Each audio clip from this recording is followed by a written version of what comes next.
you got one? Come on, come on, come on. Right over here, guys. It's huge.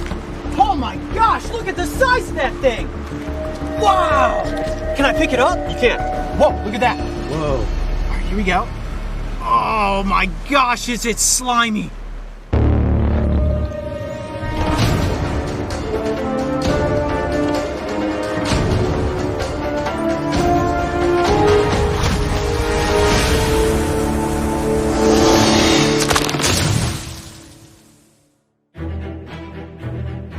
If there's one ecosystem on the planet that is constantly changing, it has to be the tide pools.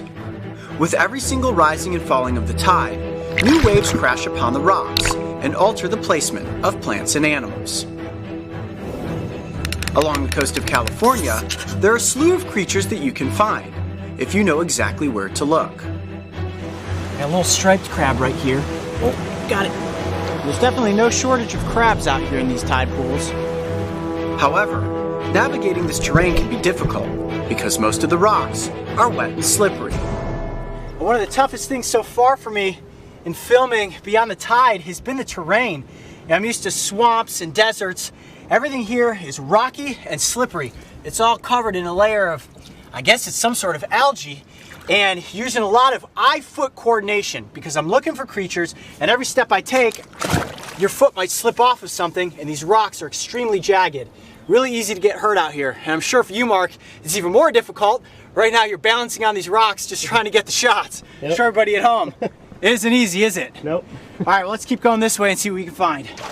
Watch your footing. Oh, yep, see, there you go. I'm usually pretty good at finding animals in the field, but sometimes a wildlife expert joins us to help locate the species that can be very difficult to find. Today I am back out with tide pool expert Aaron Sanchez, who has been exploring these Southern California pools his entire life. And our goal is to locate a giant sea slug. All right, Aaron, so we're here at the tide pools and we're looking for slugs. What should I be keeping my eye out for? Well, Cody, these slugs are going to be pretty hard to miss. They're actually the largest sea slug on the planet. They come to these rocky shores here to mate and lay their eggs. Okay, now when you say the largest, do you mean like 5 to 6 inches in length, or are we talking bigger? We're talking probably almost a little bit less than 3 feet. A 3-foot slug? So it's gonna be pretty hard to miss. Yeah. All right, well, let's start searching. The search was on, and I was confident that I could come across one of these giants. I mean, if they're as big as Aaron says they are, spotting one should be simple, right? Hi, we've been searching for about 45 minutes now through all these layered rocks. I don't know, Aaron said it was gonna be easy. Nothing yet. We continued to search over jagged outcrops, in crevices, through knee-deep pools, and even under rocks. I'd say the odds of finding one of these slugs are slim to none. Tide's really coming in. Yeah, it's coming in big time, and all I've seen is crabs, crabs, crabs. Hermit crabs, striped crabs, purple shore crabs. No giant slugs. With the tide starting to come back in, it was looking like our search for the giant sea slug was coming to an end. But if anyone knows how to find a sea creature, it's definitely Aaron. Searching, searching. No big slugs. Yeah! Oh, you got one? Come on, come on, come on. Right over here, guys. It's huge. Oh my gosh, look at the size of that thing. Wow! Dude! Yes! Well, that was one heck of a search.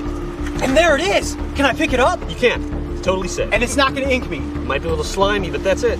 Whoa, look at that. Whoa. All right, here we go.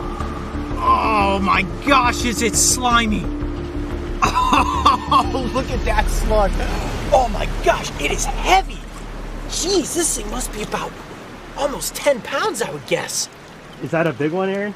Oh, it's a pretty good size, yeah. It's one of the bigger ones I've seen. Wow. I'm gonna let it stretch out on my arm, see if we can get it to fully elongate itself. Oh my gosh, it is so slimy. All right, now tell us about this slug, Aaron. Well, Coyote, what he's wrapping around your arm right now is actually his muscular foot. He uses that to get around. I can feel him gripping onto my arm. I mean, I can feel him actually like wrapping around me, and I can feel his little tongue under there. He can't bite, right? No, these guys are vegetarians. They mostly eat algae and kelp. And it does have an internal shell, correct, where it has all of its organs? It does have an internal shell. It's kind of soft and made of protein. Okay. And that is actually what these extensions of its foot, called parapodia, are protecting. I can see why there's no way you would miss stumbling upon one of these. I have to admit, I was just over there talking to Mark. I literally said, I'm really doubting our chances of finding one of these slugs. All we've seen all day is crabs and smaller little brown sea hares. Which, by the way, we should grab one of those. Is there one over here? Let's see them next to each other. Yeah. All right, you got one of those brown sea hares? Okay, so this is cool, showing the comparison of the giant black sea slug next to the much smaller brown sea slug. And they're both called sea hares, because as you can see, those tentacles sticking up in the air in the front of the head look like rabbit's ears. I thought the brown sea hare was big. Yeah, seriously, there is no mistaking the difference between these two species. Wow, that thing is absolutely massive.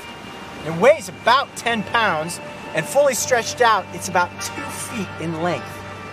That is crazy, and it is so unbelievably slippery. It's actually really hard to hold on to it, and my hands and arms right now are covered in a slippery mucus. Now, are they toxic in any way? No, they're not. Okay, so I'm in no danger right now.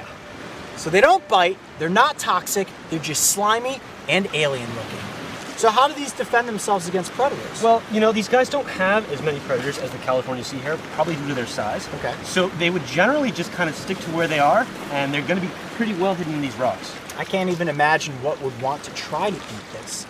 And it's just so amazing how big this slug is. When you said to me, yeah, we're going to go out, we're going to catch a giant slug, I honestly didn't believe you when you said they could grow to be about 2 feet in length. And until I actually had this animal in my hand, really on my arm, I didn't believe it. This is absolutely amazing. Well, Aaron, thank you so much for having us out today to explore the tide pools here in San Pedro. I think there's no question about it. This is one big black slug. I'm Coyote Peterson. Be brave. Stay wild. We'll see you on the next adventure. We gently placed these two slimy slugs back into their respective pools and watched as they slowly returned to the wild. I think it's fair to say that these creatures are as primordial as it gets. And while they may be incredibly bizarre looking, they are an important part of the tide pool ecosystem. Make sure to check out some of Aaron's tide pool photography by visiting his Instagram account @waterbod or his website waterbodymedia.com. If you thought this adventure was exciting, make sure to go back and watch my close encounter with the yellow-bellied sea snake. And don't forget, subscribe to the Brave Wilderness channel so you can join me and the crew on this season of Beyond the Tide. There's no question about it, this is the most lethal snake species I have ever handled.